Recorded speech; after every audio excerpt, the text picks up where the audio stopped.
ஆண்டவருக்குள் பிரியமான சகோதர சகோதரிகளே, நம்ம தவக்காலத்தில் பயணித்து கொண்டிருக்கிறோம்.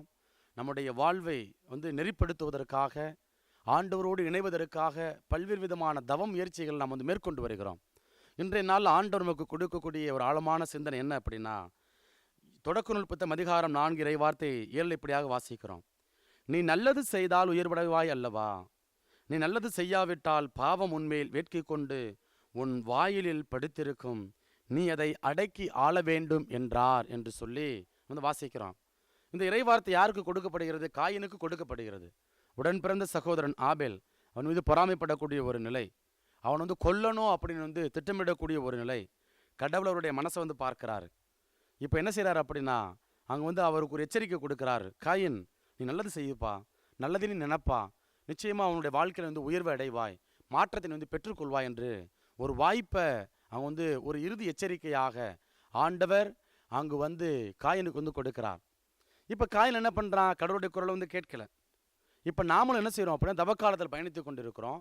நான் கோயிலுக்கு போகிறேன், நான் சிலுவப்பாதத்தை தியானிக்கிறேன், ஜெபமாலை சொல்கிறேன், இறை வார்த்தை வாசிக்கிறேன், அதே போல் மாலை போட்டிருக்கிறேன், பக்தி முயற்சியில் நிறைய நான் செய்து கொண்டு இருக்கிறேன். இது எல்லாம் என்னுடைய வாழ்வை மேம்படுத்தும் அப்படின்னு நினைத்து கொண்டு இருக்கிறோம். ஆனால் இதெல்லாம் செஞ்சுட்டு நம்முடைய உள்ளம் மாறுபடலை, நம்முடைய உள்ளத்தில் மாற்றம் ஏற்படலை அப்படின்னா இது எல்லாம் பயனற்றவையாக மாறிவிடுகிறது. அப்போ இன்றைக்கு இந்த இறைவார்த்தை வாயிலாக கடவுளை பார்த்து ஒவ்வொருத்தரையும் பேர் சொல்லி சொல்கிறார், கூப்பிடுறாரு. பெயர் சொல்லி நீ நல்லது செஞ்ச அப்படின்னா, நல்லது நினைச்ச அப்படின்னா நீ உன் வாழ்க்கையில் நீ உயர்வடைவாய் அல்லவா என்று ஆண்டவர் ஒரு அழகான எச்சரிக்கையை நமக்கு கொடுக்கிறாரு. இப்போ நாம் என்ன செய்கிறோம் அப்படின்னா, நான் கோயிலுக்கும் போவேன், கெட்ட வார்த்தையும் பேசுவேன், நான் நாக்கு நட்டி நன்மை வாங்குவேன், பிறருக்கு எதிராக புறணி பேசுவேன், அதே போல் நான் இறை வார்த்தை வாசிப்பேன், ஆனால் அடுத்தவங்க அன்பு செய்ய மாட்டேன், பொறாமப்படுவேன். சரிங்களா? அடுத்தவருக்கு ஏதாவது தீமையான காரியங்களை நினைத்து கொண்டே இருப்பேன் என்கிற ஒரு மனநிலை வாழ்ந்து கொண்டு இருக்கிறோம். கோயிலில் இருக்கிறோம், நல்லவனாக இருப்பேன், கோயிலை விட்டு வெளியில் வந்தால் நான் என்னுடைய பழைய இயல்புக்கு நான் மாறிவிடுவேன் என்கிற ஒரு மனநிலையில் வாழ்ந்து கொண்டு இருக்கிறோம். பஞ்சு நெருப்பும் பக்கத்தில் இருக்க முடியுமா? கொஞ்சம் யோசித்து பாருங்க. பஞ்சு நெருப்பும் பக்கத்தில் இருந்தால் என்ன ஆகும்? அது பற்றி கொள்ளும். அப்போ ஒரு அழிவு, ஆபத்து ஏற்படுகிறது.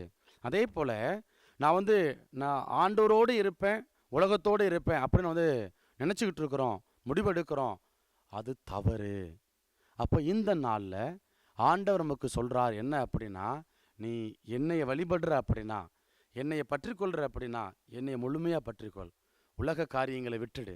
இந்த பொறாமை, போட்டி மனப்பான்மை, பழி வாங்கிறது, விட்டு கொடுக்காமல் இருக்கிறது, வன்மம், கொலை செய்கிறது, திட்டமிடல், என்ன தவறான எண்ணங்கள், இதெல்லாத்தையும் என்ன செஞ்சணும் அப்படின்னா நாம் கொஞ்சம் கொஞ்சம் கொஞ்சமாக அப்புறப்படுத்த வேண்டும்.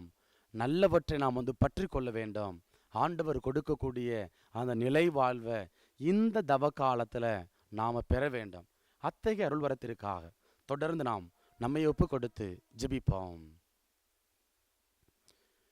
இயேசுவே ஆண்டவரே, இதோ இந்த நல்ல நாளில் உம்முடைய வார்த்தை வாயிலாக எங்களை சந்திப்பதற்காக, எங்களோடு உரையாடுவதற்காக, எங்கள் வாழ்வை வழி நடத்துவதற்காக, பலப்படுத்துவதற்காக நாங்கள் நன்றி செலுத்துகிறோம் தகப்பனே.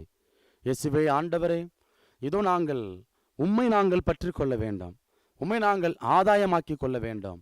எங்கள் இதயத்தில் இருக்கக்கூடிய தேவையற்ற காரியங்களை நாங்கள் அப்புறப்படுத்த வேண்டும். ஆண்டவரே, உம்முடைய திருவுளத்தை நிறைவேற்றக்கூடிய பிள்ளைகளாக வாழ வேண்டும். அப்படிப்பட்ட அருள்வரத்தை எங்களுக்கு தருவதற்காய் நாங்கள் நன்றி செலுத்துகிறோம். இவற்றையெல்லாம் எங்கள் ஆண்டவரும் மீட்பெருமான இயேசுவின் நாமத்தில் ஒப்புக் கொடுக்கிறோம். எங்கள் ஜெபம் கேளும் நல்ல தகப்பனே. ஆமேன்.